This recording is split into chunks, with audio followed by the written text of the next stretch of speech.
नमस्कार, मी शुभम गुप्ता, आयुक्त सांगली मिरज कुपवाड महानगरपालिका।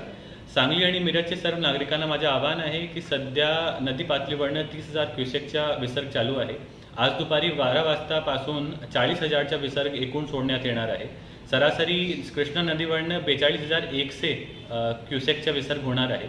अजून पावसाचे प्रमाण वरती खूप जास्त आहे, अजून यामध्ये वाढ होण्याची शक्यता नाकारता येत नाही। सध्या एव्हरिन ब्रिजला आणि उद्या संध्याकाळपर्यंत धोका पातळीच्या वर पाण्याची क्षमता जाण्याची शक्यता नाकारता येत नाही। त्याचप्रमाणे कृष्णा घाट मिरजेला सध्या 49 आणि 50च्या मध्ये पाण्याची पातळी चालू आहे आणि ती पातळीसुद्धा धोका पातळीच्या वर उद्या संध्याकाळपर्यंत जाण्याची शक्यता नाकारता येत नाही। माझ्या सर्व नागरिकांना आवाहन आहे की सगळ्यांनी सतर्क राहावा। आणि महानगरपालिकेची पूर्ण यंत्रणा सज्ज आहे। सगळे निवारा केंद्राचे नियोजन करण्यात आलेलं आहे, इतर सुविधाच्याही सगळं नियोजन करण्यात आलेलं आहे।